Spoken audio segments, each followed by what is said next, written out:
বনি ইসরাইলের 3 ব্যক্তি ছিল অসুস্থ। কয় ব্যক্তি? এক ব্যক্তি কুষ্ঠ রোগে আক্রান্ত, মারাত্মক রোগী। কুষ্ঠ রোগে তার শরীর দেহ সবকিছুকে পচা বানিয়ে দিয়েছে, পচন ধরিয়ে দিয়েছে। ল্যাংড়া লুলার মতো হাঁটতেও পারে না, গায়ে শক্তি নাই, দুর্গন্ধ। দ্বিতীয় আরেক অসুস্থ মানুষ, সে হইল টাক মাথা, মাথায় চুল গজায় না। আমাদের দেশের বুদ্ধিজীবীদের মাথার চুল উঠে যায়, এত বুদ্ধি, মাথায় আর চুলের জায়গা হয় না বুদ্ধির ছোটে। এই টাক মাথা দ্বিতীয় অসুস্থ ব্যক্তি। তৃতীয় অসুস্থ ব্যক্তি, সে হলো জন্ম অন্ধ। কি? অন্ধ।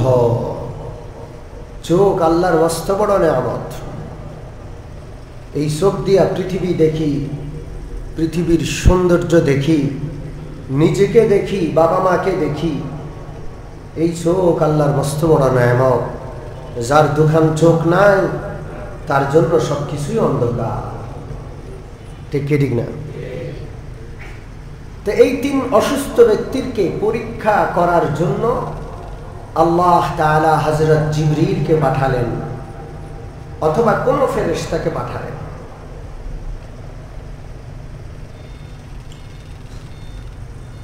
হযরত জিবরিল আলাইহিস সালাতু ওয়াস সালাম কুষ্ঠ ব্যক্তির কাছে এসে জিজ্ঞেস করলেন, তোমার জীবনের সবচেয়ে বড় দুঃখ কি? আমি হলাম আল্লাহ তাআলার ফেরেশতা, তোমার সারা জীবনের সমস্ত দুঃখ দুর্দশা দূর করার জন্য, তোমার স্বপ্নগুলো পূরণ করার জন্য আল্লাহ তাআলা আমাকে রহমত স্বরূপ পাঠিয়েছেন। তুমি যা চাইবা আজকে তাই তোমাকে দেওয়া হবে। কুষ্ঠ ব্যক্তিকে যখন হযরত জিবরিল পরিচয় দিলেন, কুষ্ঠ ব্যক্তি বলল, আরে আমার জীবনের একটাই দুঃখ, আমি অসুস্থ, কুষ্ঠ রোগী। এই কুষ্ঠ রোগের কারণে এলাকার মানুষগুলো আমাকে ঘৃণা করে। কেউ আমার কাছে আসে না, সবাই ঘৃণা করে, মনে করে আমার কাছে যদি কেউ আসে তারও কুষ্ঠ রোগ হবে। করুণার কথা মনে আছে না নাই? জোরে বলেন। এমন এক আজব রোগ আল্লাহ এই শতাব্দীতে আমাদেরকে দিয়েছেন, সবাইকে নিঃস্ব বানায় ফেলছে। আজব একটা বিষয়। এই পৃথিবী কার কুদরতের মধ্যে রয়েছে? যে কোনো সময় আল্লাহ যে কোনো বিষয় ঘটাইয়া আমাকে আপনাকে নিঃস্ব করে দিতে পারেন। পারেন কি পারেন না? করোনার পরপর ওমরায় গিয়েছিলাম, একেবারে করোনার একেবারে পরপরই সৌদি আরবের মক্কা মদিনার সমস্ত দোকানপাট বন্ধ। মার্কেটের ভিতরে ঢুকছি, দুর্গন্ধ বের হচ্ছে। কিরে, এখানে কেউ নাই। আজকে এই 1-1.5 বছর যাবৎ পুরোটাই বন্ধ। 2-1টা দোকান সামনে দিয়ে খুলেছে, ওগুলোতে গেছি আর জড়ায়া ধরে কাঁপতেছে। আমরা তো পথে বসে গেছি, শেষ। আমরা অভাব কাকে বলে দেখেছি। আমরা ডাস্টবিন থেকে খাবার কুড়িয়ে খেয়েছি। এই জন্য আল্লাহর দিকে মোতাবজ্জ থাকতে হয়। যে কোনো অবস্থাতেই শুকরিয়া আদায় করতে হবে কার? আল্লাহ। কুষ্ঠরোগীকে জিজ্ঞাসা করলেন হযরত জিবরিল, তোমার জীবনের সবচেয়ে বড় দুঃখ কি?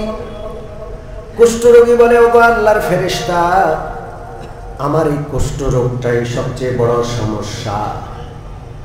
এই কুষ্ঠরোগের কারণে আমি অসুস্থ হয়ে আছি। আমার শরীর থেকে পচা দুর্গন্ধ বের হয়, ছোঁয়াচে রোগ মনে করে কেউ আমার পাশে আসে না, কেউ আমার কাছে আসে না, সবাই দূরে দূরে থাকে। এই অবস্থা দেখে আমি কোণঠাসা, আমি বড় দুর্দশায় আছি, আমি সবসময় কষ্টে আছি। আল্লাহর কাছে একটু দোয়া করেন, আমার এই সবচেয়ে বড় সমস্যাটা আল্লাহ দূর করে দেয়। আল্লাহর ফেরেশতা জিবরিল আলাইহিস সালাতু ওয়াস সালাম তার মুখের উপর হাত বুলাইয়া দিলেন, হাদিসে আছে সাথে সাথে আল্লাহ তাকে সুস্থতা দান করে দেয়, একেবারে সুস্থ। তার কোনো রোগ ছিল এটা বুঝার উপায় নাই। আল্লাহ রসুল বলেন, হযরত জিবরিল তাকে জিজ্ঞেস করলেন, তোমার এখন কি আশা? লোকটা বলে, আমার আশা হলো আমাকে একটা গর্ভবতী উটনি দিবেন, এই উটনিটার গর্ভ থেকে যে সন্তান হবে সেই সন্তান থেকে যেন উটনির জন্ম বিস্তার হয়, বংশ বিস্তার হয়, দোয়া করে দেন। সাথে সাথে একটা উটনি তাকে দেওয়া হলো, একেবারেই 10 মাসের গাভীর। আর দোয়া করে দিলেন, আল্লাহ এটাতে বরকত দিয়ে। আল্লাহর ফেরেশতা হযরত জিবরিল আলাইহিস সালাম দ্বিতীয় অসুস্থ ব্যক্তির কাছে যায়। এত সুন্দর চেহারা, এত সুন্দর তার দেহ, কিন্তু মাথায় টাক, মাথায় চুল নাই। লোকটাকে জিজ্ঞেস করলো, তোমার কি সমস্যা, কি চাওয়া পাওয়া? আমি আল্লাহর ফেরেশতা, আল্লাহর পক্ষ থেকে আমি এসেছি তোমার জীবনের কষ্ট দূর করার জন্য, তোমার আশা পূরণ করার জন্য। লোকটা বলল, আমার একমাত্র কষ্ট হলো মাথায় চুল নাই। সবাই দেখে টাক মাথা বলে, টাক্কু বলে, খারাপ লাগে, আমার খুব কষ্ট। এই দুঃখটা আল্লাহ যদি দূর করে দেয়। হযরত জিবরিল তার মাথায় হাত বুলিয়ে দিলেন, সাথে সাথে তার মাথায় চুল গজিয়ে গেল। হযরত জিবরিল জিজ্ঞেস করলেন, তুমি কি চাও? লোকটা বলে, ওগো আল্লাহর ফেরেশতা, আর কোনো কিছু চাই না, একটা গাভীন গাভী চাই, গরু চাই, যার পেটে বাচ্চা হবে। হযরত জিবরিল তার জন্য দোয়া করলেন, সাথে সাথে একটা গাভীর ব্যবস্থা হয়ে যায়। গাভীর পেটে বাচ্চা প্রসব হবে এমন অবস্থা। হযরত জিবরিল বরকতের দোয়া করে চলে গেলেন। তৃতীয় অসুস্থ ব্যক্তির কাছে আল্লাহর ফেরেশতা যান, যার অসুস্থতা হলো 2 চোখ অন্ধ, মায়ের পেট থেকে দৃষ্টিশক্তি নিয়ে আসে নাই, অন্ধ অবস্থায় দুনিয়ায় আসছে। এই অন্ধ ব্যক্তির কাছে গিয়ে হযরত জিবরিল জিজ্ঞেস করলেন, তোমার কি দুঃখ? অন্ধ ব্যক্তি জুতুকের পানি ছেড়ে দেয়, কাঁদে আর বলে, পৃথিবীতে আমার চেয়ে কষ্টে আর কেউ নাই। এই পৃথিবীর আলো বাতাস কোনোদিন দেখি নাই, পৃথিবীর রূপ সৌন্দর্য কখনো দেখার সুযোগ হয় নাই, আমি আমাকেও দেখি নাই, আমার গর্ভধারিণী মা, আমার জন্মদাতা বাপ, আমার আত্মীয় স্বজন কাউকে দেখার সৌভাগ্য হয় না। জন্ম অন্ধ, আমার মতো দুঃখী আর কেউ নাই। লোকটা বলল, গো ফেরেশতা, আমার যদি কোনো উপকার করতে চান তাহলে আমার এই অন্ধত্ব দূর করে আল্লাহর কাছে দোয়া করেন, আল্লাহ যেন 2টা চোখের দৃষ্টিশক্তি আমাকে ফিরিয়ে দেয়। হাদিসে আছে হযরত জিবরিল আলাইহিস সালাম তার চোখে হাত বুলালেন, সাথে সাথে জন্ম অন্ধ লোকটা আল্লাহর কুদরতে দৃষ্টিশক্তি ফিরে পেল।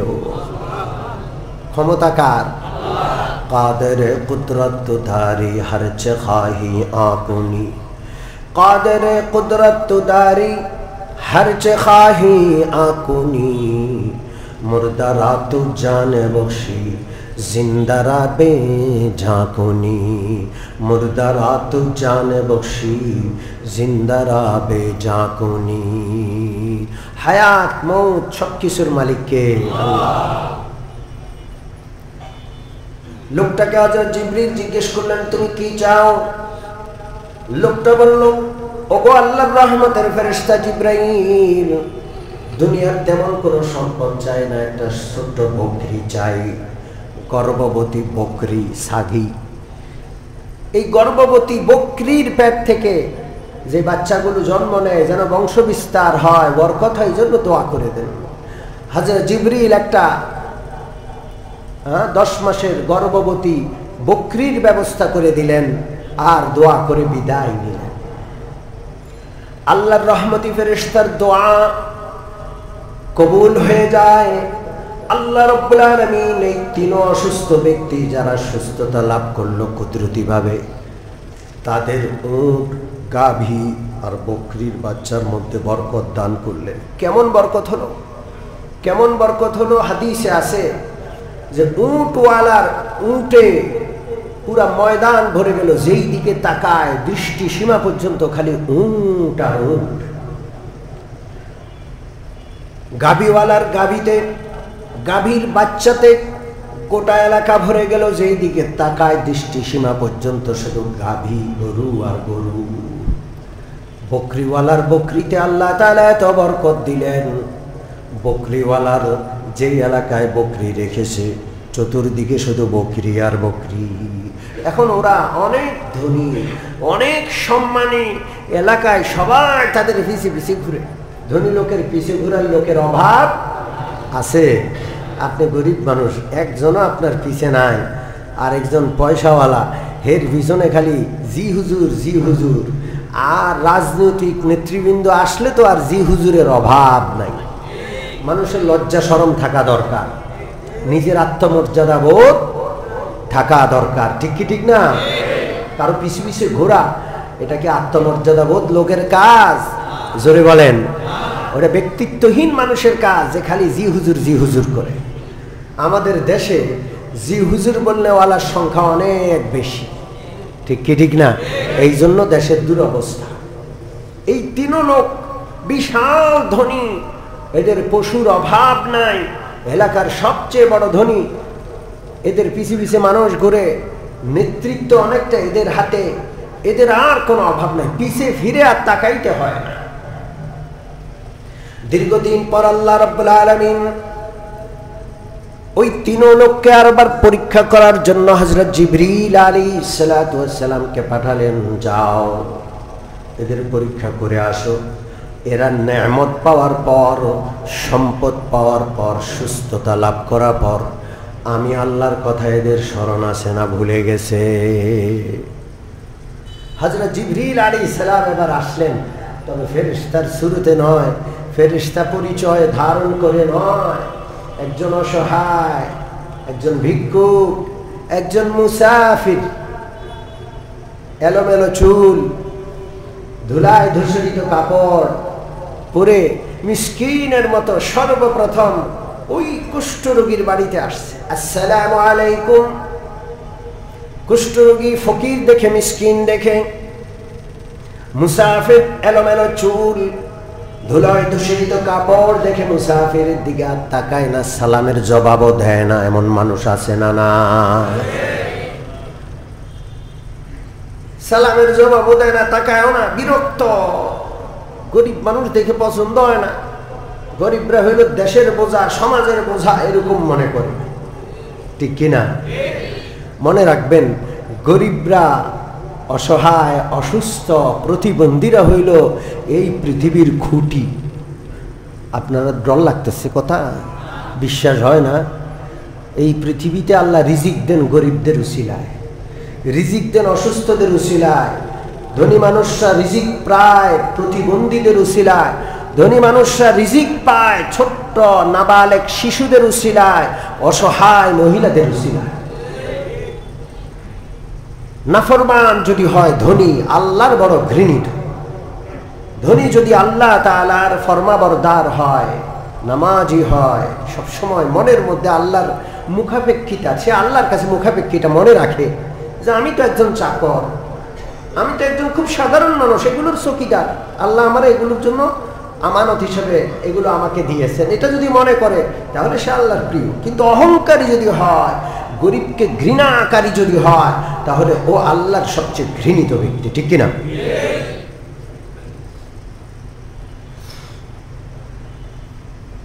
হযরত মাওলানা ইলিয়াস রাহমাতুল্লাহ আলাইহি, যিনি দাওয়াত ও তাবলীগের প্রতিষ্ঠাতা, দাওয়াত ও তাবলীগের কাজ প্রতিষ্ঠা করেছেন, এই নিয়মটা, যে নিয়মে এখন কাজটা হচ্ছে, সেই নিয়মটা হযরত ইলিয়াস রাহমাতুল্লাহ আলাইহির সময় থেকে।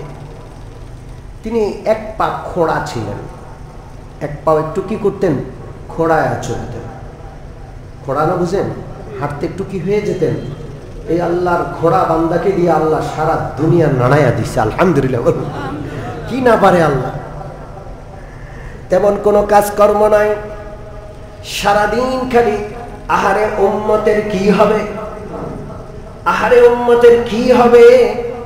উম্মত নামাজ পড়ে না, উম্মত আল্লাহকে চিনে না, নবী চিনে না, নবীর আদর্শ বুঝে না। হায় হায় হায় হায়, উম্মতের কি হবে? এই হায় হায় করতে করতে উনি শেষ। উনি না ব্যবসা বুঝে, না টাকা রোজগার করা বুঝে, কিছু করতে পারে না। উনি খালি এই মসজিদ থেকে ওই মসজিদে দৌড়ায়, এই ব্যক্তির কাছ থেকে ওই ব্যক্তির কাছে যায়, আর বলে যে ভাই মসজিদে আসেন। হায় হায় হায় উম্মত, উম্মতের কি হবে? এলাকার লোকেরা তারে পাগল মনে করে, আধা পাগল মনে করে। কাম নাই, কাজ নাই, টাকা নাই, জগৎ নাই, সংসার নাই, খালি হায় উম্মত। হযরত মাওলানা ইলিয়াস রাহমাতুল্লাহ আলাইহির সংসারের দেখাশোনা করেন তার বড় ভাই মাওলানা ইয়াহইয়া। মাওলানা ইয়াহইয়া হইলেন ফাজাইলে আমালের লেখক জাকারিয়া রাহমাতুল্লাহ আলাইহির বাবা। উনি, ওনার একটা লাইব্রেরি আছে, উনি নিজে লেখক, অন্যান্য লেখকদের কিতাব ছাপিয়ে তিনি ব্যবসা করেন। ছোট ভাই তার সংসারে, দুটো ভাই একসাথে খাওয়া দাওয়া, একসাথে এক বাসায় থাকা। এখন এলাকার দুষ্ট লোকেরা এসে বড় ভাইরে কান পোড়া দেয় যে ব্যবসা বাণিজ্য, টাকা রোজগার করো তুমি, আর ওইটা খালি মসজিদে মসজিদে ঘুরে, ওই পাগলরে আর কয়দিন টানবা তুমি? এরকমের দুষ্ট লোক সমাজে আছে না নাই? জোরে বলেন আছে না নাই? আর কয়দিন ওরে ওই পাগলরে সামলাইবা? ওর তো কোনো কাজ নাই, খালি এই মসজিদ থেকে ওই মসজিদ। আর উম্মত উম্মত উম্মতের কি হবে? মাওলানা ইয়াহইয়া রাহমাতুল্লাহ আলাইহি ধমক দিলেন যে খবরদার, আর কোনোদিন এই রকমের কথা বলছিস তো তোর সাথে আমার চিরতরে সম্পর্ক ছিন্ন হবে। তুই জানিস আমার সবকিছু আমার এই ভাইয়ের উসিলায় আল্লাহ দেন।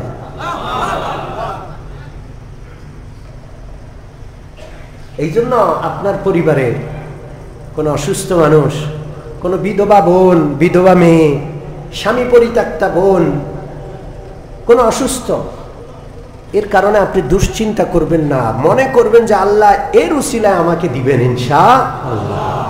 বরং আপনার পরিবারে কোনো অসহায় নাই, আপনি পাশের একটা অসহায় টেনে নেন, একটা এতিমকে আপনার সাথে মিলান, যে ওই এতিমটার মাদ্রাসার খরচ আমি দিব, ওর উসিলায় আল্লাহ আমারে খাওয়াবেন। রাজি আছি ইনশাআল্লাহ? আসেন আসল হাদিসে ফিরে আসি।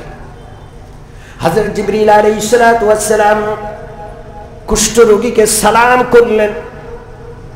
সাবেক কুষ্ঠরোগী বর্তমানে হাজার হাজার উটের মালিক, ধনী মানুষ, নেতা মানুষ, গরিব অসহায়কে দিয়ে দেখে তাকায় না, সালামের জবাব দেয় না, বিরক্তির ছাপ মুখে।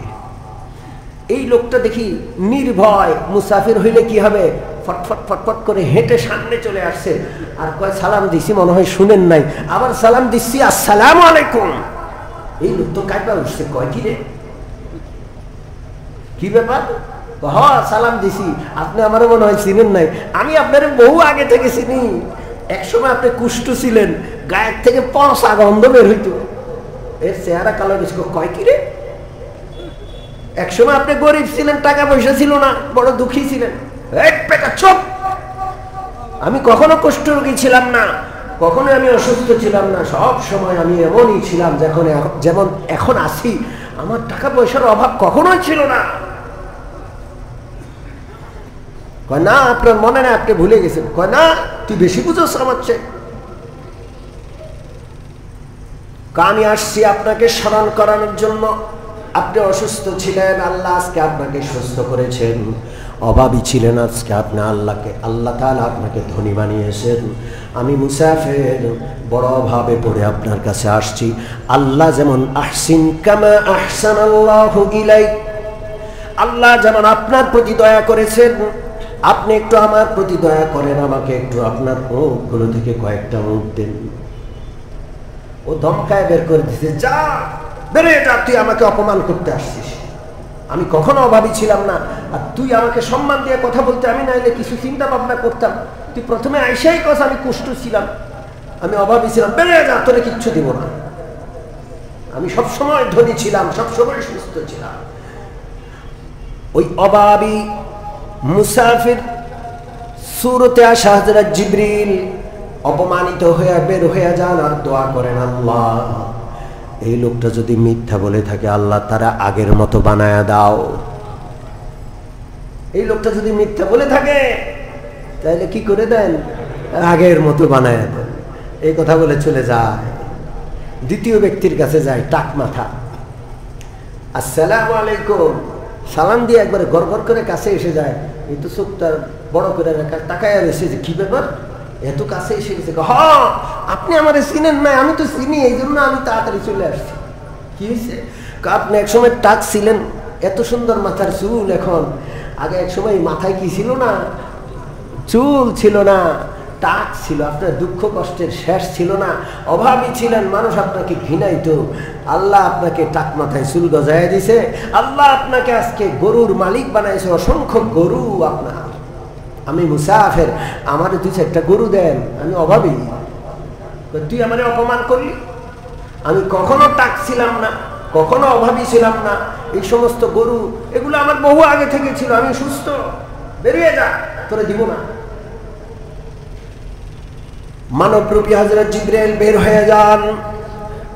যাওয়ার সময় বলেন, আল্লাহ এই লোকটা যদি মিথ্যা বলে থাকে তারে আগের মতো বানায় দেন। তৃতীয় ব্যক্তির কাছে হযরত জিবরাইল আসলেন। তৃতীয় ব্যক্তি জন্ম অন্ধ ছিল, জোরে বলেন কি ছিল? এসে তার সামনে এসে আসসালামু আলাইকুম বলে। ওই লোকটা কয় ওয়ালাইকুম আসসালাম। অনেক সময় মানুষের সালাম দেওয়া দেখে মানুষ বুঝতে পারে যে চিনে, মনে হয় লোকটা আমারই চিনে। এই লোকটা উঠে গিয়ে তার সাথে সালাম মুসাফা করে কয়, ভাই মনে হয় যে পরিচিত আপনি। আমার তো মনে নাই, একটু আপনার পরিচয়টা দেন। হ্যাঁ আপনারা আমি চিনি, বহু আগে থেকে চিনি, আপনি একসময় অন্ধ ছিলেন। জন্ম অন্ধ ছিলেন, চোখ ছিল না। আপনি একসময় গরিব ছিলেন, একটা টাকা পয়সা আপনার ছিল না। আল্লাহ আপনাকে চোখ দিয়েছেন, আল্লাহ আপনাকে ছাগল দিয়েছেন। একটা ছাগল থেকে লক্ষ লক্ষ ছাগল। এখন অন্ধ ব্যক্তি বলে যে আপনি ঠিক বলেছেন, আমার 2 চোখ ছিল না, আল্লাহ আমাকে 2 চোখ দিয়েছেন।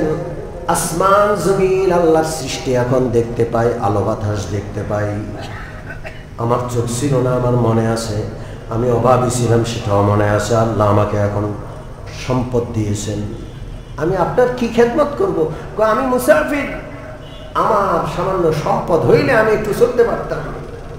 কোনো কথা নাই, আপনি আমার ছাগলের ডেরার ভিতরে ঢুকেন, যেটা আপনার পছন্দ হয় সেটা আপনি নিয়ে নেন। কারণ আপনি আমাকে আমার জীবনের আসল সময়টার কথা স্মরণ করাইছেন। সবাই আয়সা খালি আমার তোয়াজ করে, জি হুজুর জি হুজুর করে। আপনি আয়সা আমার প্রকৃত পরিচয় দিয়েছেন। আসলেও আমি ছিলাম অন্ধ, আমার আল্লাহর শুকরিয়া আদায় করা উচিত। যান, আপনার যতটা লাগে, যেটা পছন্দ হয় সেই ছাগলটা আপনি নিয়ে যান।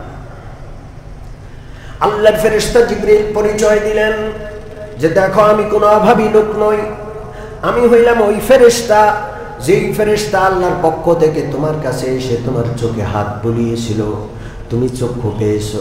যেই ফেরেশতা দোয়া করে তোমার জন্য ছাগলের ব্যবস্থা করেছিল, যার দোয়ার বরকতে লক্ষ লক্ষ ছাগল, ওই ফেরেশতা জিবরাইল। আমি আল্লাহর পক্ষ থেকে পরীক্ষা করার জন্য আসছি। তুমি পরীক্ষায় পাশ করেছো, অতএব তোমার জন্য দোয়া। আল্লাহ এই লোকটার যা আছে শুকরিয়া আদায় করেছে, আপনি আরো বাড়ায়া দেন। তার সম্পদ, তার ইজ্জত, সম্মান, সুস্থতা, হায়াত সব আল্লাহ বাড়ায়া দিলেন। আর দেখা গেল ওই 2 দুষ্ট কুষ্ঠরোগী আর টাকওয়ালা, টাক মাথা, ওগুলোর সম্পদ ধ্বংস হইতে হইতে হইতে হইতে একেবারে ফকির আর মিসকিন হয়ে গেল। আবার আগের মতো কুষ্ঠরোগে আক্রান্ত হলো, আগের মতো টাক মাথা লোকটা টাকে আক্রান্ত হলো। ক্ষমতা কার? আমার মালিককে। আমার কাছে যা আছে সবকিছুর মালিককে, আমার সুস্থতার মালিককে, আমার চোখ, কান, নাক, আমার যাবতীয় অঙ্গ প্রত্যঙ্গের প্রত্যেকটার মালিককে। আল্লাহ দেখতে চান এগুলি সব ঠিক আছে, সম্পদ আছে, আল্লাহর কথা মনে আছে না ভুলে গেছে? কে দেখতে চান? আমিন। সুস্থতা আল্লাহর মস্ত বড় নিয়ামত। এই সপ্তাহের শুরুতে ঢাকা মেডিকেল কলেজ হাসপাতালে যাওয়ার সুযোগ হয়েছে। মেডিকেল কলেজ হাসপাতাল ঘুরে ঘুরে দেখলাম, হায়রে রোগী। যেই ওয়ার্ডে যাবেন সেই ওয়ার্ডের রোগী দেখে আপনি আশ্চর্য হয়ে যাবেন, আরে আল্লাহ আমি তো সুস্থ। কোন ওয়ার্ডে যাবেন, যে ওয়ার্ডে যাবেন সেই ওয়ার্ডের রোগীদের অবস্থা দেখে আপনার কলিজা আটকে উঠবে। ঘুরতে ঘুরতে ডোমে গেলাম, ডোম যেখানে লাশঘর লাশ থাকে, বেওয়ারিশ লাশ, কেউ চিনে না, লাশটারে ফালায় রাখছে ফ্রিজিং করে। এরকম লাশ আছে মাসকে মাস পড়ে আসে, এই লাশের কোনো আত্মীয় স্বজনের খবর নাই।